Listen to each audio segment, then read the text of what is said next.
আসসালামু আলাইকুম। System academic ইয়ারের পক্ষ থেকে জানাই আন্তরিক সালাম ও শুভেচ্ছা। আমরা শুরু করব tag question board solution.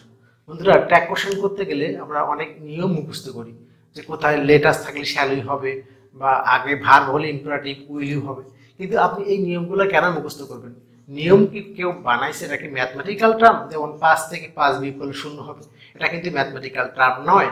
So ইংলিশের রুলগুলা কিন্তু আপনি যদি একটু আইডিয়া করতে পারেন বা একটু বুঝতে পারেন, তাহলে কিন্তু রুলগুলো আপনি নিজেই বানাতে পারেন। আমি কিছু এক্সাম্পল দিই। সাপোজ লেটাস থাকলে শ্যালই বসে। শ্যালই কেন বসে? লেটাস মানে কি? প্রস্তাব করা। তাহলে বললাম চলো আমরা বল খেলতে যাই, চলো আমরা কেন ঘুরতে যাই।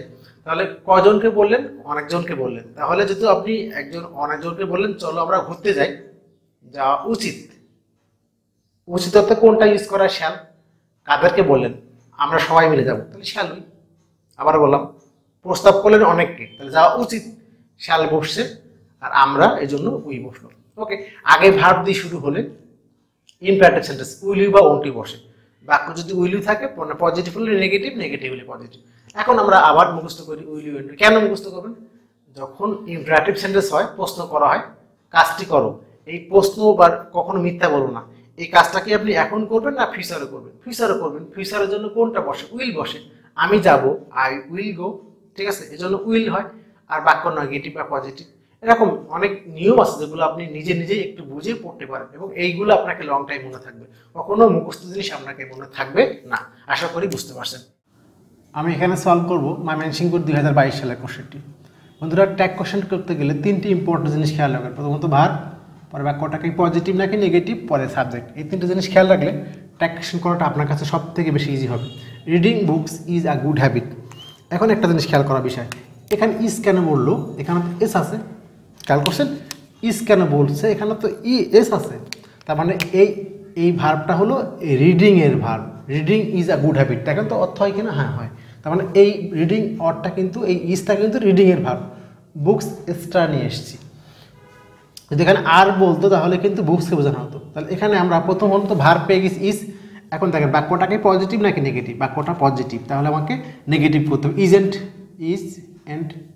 এখন রিডিং, এটা কি ব্যক্তি বস্তু? না, একটা জিনিস। তাহলে ইট ইজেন্ট ইট। আমি আবারও বললাম, খুব খেয়াল করে কাজ করবেন। এখানে কিন্তু আবার দে লিখবেন না, কিন্তু কারণ কি এখানে কিন্তু বুকসকে ইজ কিন্তু এই ভার্বে, রিডিংয়ের ভার্ব। ওকে, এই জন্য one should read books to acquire knowledge.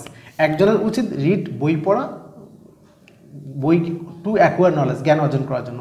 এই জায়গাটা, এই ট্যাগ কোশ্চেনটার সমস্যা নর্মালি অ্যাডভান্সের মধ্যে এখানে দে, অনের জন্য দে লেখে। আমি বলি দের জন্য কোনগুলো ইউজ করে? Everybody, somebody, nobody, no one, all. কিন্তু এখানে যদি ওয়ান না হয়ে আগে নো অন হসতো, তাহলে কিন্তু অবশ্যই আপনি দিয়ে ইউজ করতে পারতেন। এই ক্ষেত্রে আমি গুগল সার্চ করে দেখছি বা কয়েকটা বই ঘাটাঘাটি করে দেখলাম, এটা কিন্তু আসলে অন মানে বোঝানো হয় একজনকে। আমি মানা করছি না, আপনি অ্যান্সার এখানে ভার্ব আগে শেষ করি। শুড আছে, শুড লেখেন, S H O U, should. বাক্যটা কি পজিটিভ নাকি নেগেটিভ? বাক্যটা পজিটিভ, তাহলে নেগেটিভ করে দিন, শুডেন্ট লেখেন। আপনি অনের জন্য দে লেখে, আপনি দে লেখেন, সমস্যা নেই। আমি বললাম অ্যাডভান্স অনুযায়ী এটা প্লুরালকে বোঝানো হয়, ওয়ানকে প্লুরাল বোঝানো হয়, কিন্তু আসলে কিন্তু ঠিক না। আমি আপনাকে কিছু ব্যাখ্যা ব্যতিক্রম বলি। নো অন থাকলে আপনি যে কেউ, তার মানে দে আসতো প্লুরাল, যে কেউ। কিন্তু এখানে অন আছে, তো অনের জন্য কি হইতে পারে? একজন ব্যক্তি, হি বা সে, হি অথবা সি বসতে পারে। এখানে কিন্তু আবার ইন্ডিকেট করতে পারে one should read book to his acquire knowledge, his অথবা হার। এখানে কিন্তু হিজ বললে ছেলে, তাহলে হি আসতো, তখন এখানে কি আসতো? হি আসতো। আর হার বললে সি আসতো। ওকে, আবার কিন্তু অনও লেখা যাবে, দেখছেন? এখানে আপনি ঘাটাঘাটি করে দেবেন। এটা কিন্তু তবে যদি আপনাদের প্রতি স্টুডেন্ট দিয়ে লেখা আছে অ্যান্সার, আমি এই জন্য বলে দিলাম, বাট এগুলো কিন্তু লেখা যায়। Okay, reading books never goes in vain. বই পড়াটা কখনো, নেভার মানে কখনো যায় না, বৃথা। তাহলে এখানে আমাদের ভার্ব পেলাম, দেখেন তো গোস। তাহলে এখানে ডু, ডিড, ডাস আছে, এখানে গোস। তাহলে আমাদের মূল ভার্ব নাই এখানে, তাহলে একটু পরে আমরা বলি।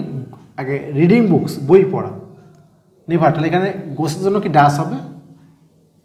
বাক্যটাকে পজিটিভ, এই যে নেভারটা নেগেটিভ, তার মানে নেগেটিভ হবে না, পজিটিভ। ডাজেন্ট রিডিং বুকস, তার আগের মতো রিডিং ওয়ার্ডটাকে বোঝানো হয়েছে, বুকস থাকে না, কিন্তু এজ বসতো না।